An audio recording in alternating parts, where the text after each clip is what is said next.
Et bonjour tout le monde, j'espère que vous allez bien. Aujourd'hui, nouvelle vidéo, c'est le retour de l'été. Qui dit retour de l'été dit retour des fortes chaleurs. Et vu les prévisions de cet été, eh bien, on va avoir deux grosses chaleurs, hein, comme d'hab dans la continuité, on va dire, des étés derniers, hein.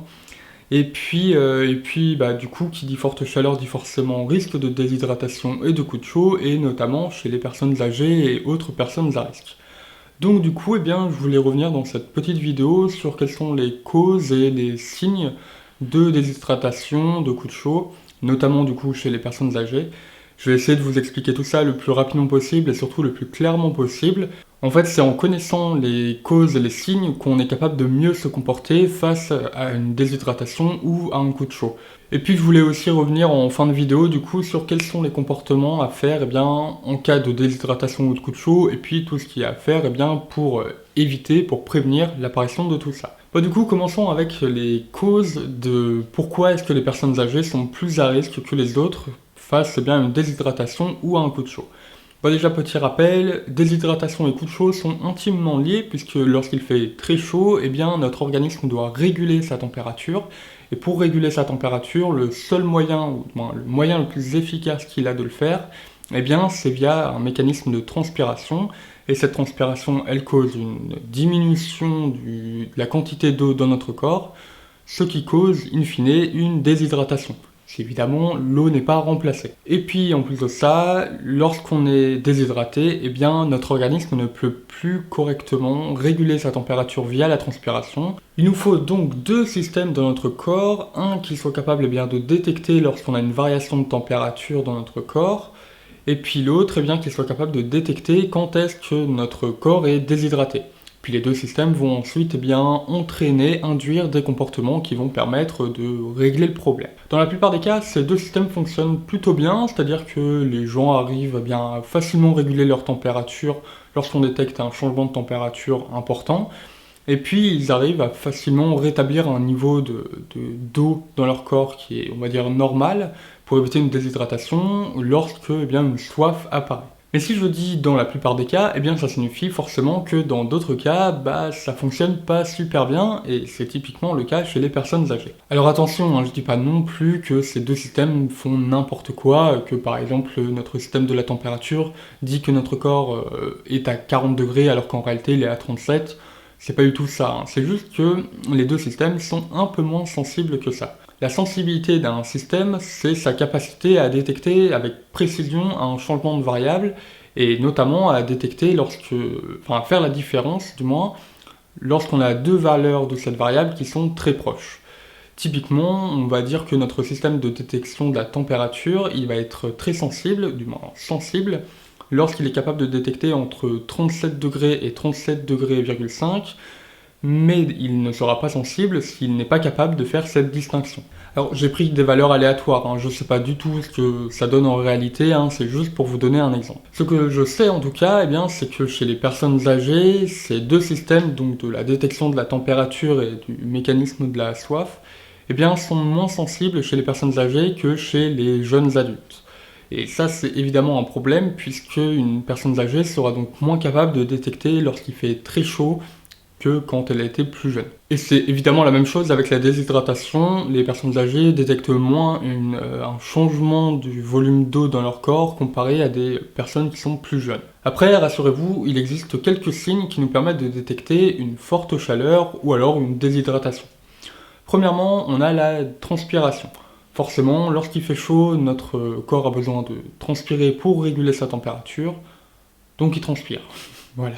C'est un signe important vu que ça signifie déjà qu'on a une forte chaleur, et surtout que dans quelques minutes, voire quelques heures, on sera en état de déshydratation si on ne rétablit pas cette perte d'eau-là. Après, on a la bouche et la lèvre sèche, ça signifie que notre corps n'est plus capable de produire normalement de la salive, et donc ça signifie que notre bouche et donc notre corps n'a plus suffisamment d'eau pour le faire. Un autre signe caractéristique de la déshydratation, c'est la couleur de l'urine qui devient plus foncée. En fait, ça signifie que le rein n'a plus suffisamment d'eau pour diluer toutes les toxines qu'il élimine, d'où le fait que la concentration de l'urine soit plus élevée. On va ensuite avoir l'apparition de maux de tête ou de fièvre qui peuvent là signifier une déshydratation, tout simplement parce que lorsqu'on est en état de déshydratation, le volume sanguin est anormal, et donc dans le cerveau, on n'aime pas trop ça. D'ailleurs, en lien avec le fonctionnement cérébral, on peut retrouver un état de confusion ou alors des fois des vertiges qui peuvent être signes du coup d'un coup de chaleur ou d'une déshydratation. Bon, alors là, c'est quand même des signes forts de déshydratation. Dit autrement, vous êtes dans un état de déshydratation avancé et ça veut dire que vous avez raté quelques signes avant. Et c'est là aussi du coup l'importance de connaître un maximum de signes pour détecter au plus tôt un manque d'eau ou alors une forte chaleur. Il y a un signe, si je pourrais appeler ça un signe, qu'on pourrait tenter de déterminer, c'est la différence entre la quantité d'eau qui rentre dans notre corps et la quantité d'eau qui en sort. En fait, on pourrait se dire que pour qu'on soit pas en état de déshydratation, il faudrait du coup un état d'équilibre entre ce qui sort et ce qui rentre. Le souci de tout ça, c'est qu'il y a énormément de choses auxquelles on ne pense pas forcément et qui influent sur ces deux variables-là, sur l'entrée et la sortie de l'eau, et que même des soignants n'arrivent pas forcément à très bien faire ce calcul-là. Donc pour nous qui n'avons pas du tout les moyens pour faire ce calcul-là avec précision, normalement, on oublie tout de suite. Bon, le truc, c'est que savoir ces signes, c'est bien, mais savoir les prévenir, autrement dit, ne pas les avoir, c'est beaucoup mieux. Donc du coup, quelques conseils pour éviter un état de coup de chaud ou de déshydratation. Premièrement, conseil de base, le truc numéro 1, c'est de boire régulièrement des petites quantités. Alors que ce soit des quantités d'eau, de jus de fruits, de thé, de lait, je ne sais quoi, bref, un truc hydratant. Et donc on évite tout ce qui est, toutes les boissons qui sont déshydratantes, typiquement l'alcool. On recommande de boire entre 1,5 litre et 2 litres d'eau par jour en moyenne. Et alors, ça prend pas forcément en compte tous les facteurs externes, typiquement la température ou l'activité physique. Si jamais forcément vous sortez et qu'il fait très chaud, eh bien vous aurez tendance à plus transpirer que ce que vous devriez, donc là vous compensez en absorbant de l'eau. Et pareil avec l'activité physique qui du coup cause une transpiration. L'idée c'est que à chaque fois que vous constatez une perte d'eau, vous la compensez avec une absorption d'eau, avec un apport d'eau. Très important, j'insiste, on boit certes régulièrement, mais on y boit des petites quantités, on évite de trop submerger nos reins, etc., etc. Si jamais vous avez peur de ne pas boire suffisamment régulièrement, bien n'hésitez pas à poser une bouteille d'eau ou un verre d'eau à un endroit où vous allez régulièrement, typiquement toutes les heures, toutes les 2 heures. Puis comme ça, à chaque fois que vous passez à cet endroit-là, eh bien vous pouvez boire. Par exemple, ça peut être le frigo, un placard, je ne sais quoi, bref, vous voyez l'idée. Puis évidemment, toujours une bouteille d'eau à portée de main, c'est toujours utile. Ensuite, par rapport à votre environnement, essayez de refroidir au maximum votre chez vous, notamment en période de forte chaleur et de canicule. Et pour faire ça, vous pouvez par exemple ouvrir vos fenêtres en grand et fermer les volets. Si jamais vous ouvrez les fenêtres, vous pouvez mettre une serviette humide pour laisser passer l'air, mais que l'air passe par un truc qui pourrait le refroidir. Vous pouvez aussi mettre un ventilateur, pas de souci là-dessus. Par contre, pas de clim, parce que c'est trop froid et le but c'est pas non plus de devenir un glaçon, c'est juste de faire en sorte que l'environnement soit agréable et frais. Pareil, on évite aussi de se mettre de la glace sur soi. Par contre, vous pouvez mettre, si vous voulez, un linge humide, une serviette humide sur vous. Ça fait très bien le taf. Si jamais vous devez sortir, forcément on évite de le faire en période caniculaire ou de très forte chaleur. C'est le truc de base, mais c'est toujours bon de le rappeler. Et si jamais vous devez sortir, privilégiez ce qu'on appelle les îlots de fraîcheur, donc typiquement les parcs ou les zones boisées.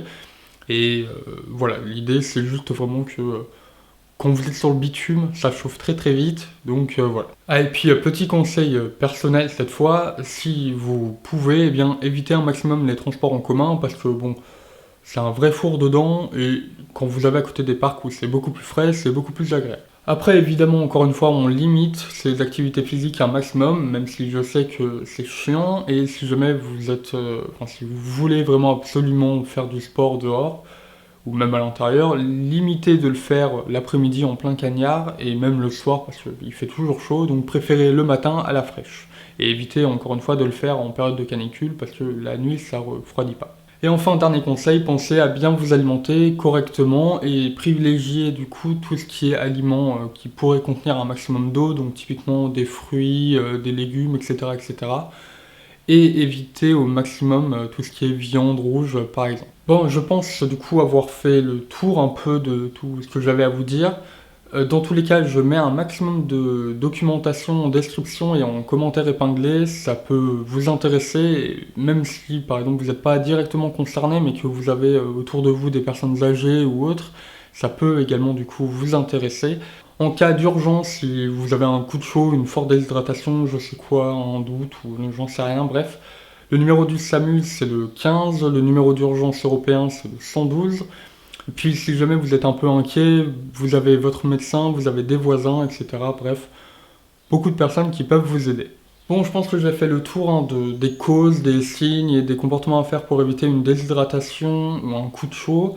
Même si, bon, je n'ai peut-être pas tout dit, mais en tout cas, j'ai dit, je pense, le plus important. N'hésitez pas à partager la vidéo parce que je pense que c'est vraiment important en ce moment eh bien, de revoir un peu tout ça, hein, surtout vu le contexte sanitaire en ce moment. Et puis voilà, en fait, tout simplement, je ne vais pas vous retenir plus longtemps. Je vous dis à la prochaine et puis bye bye.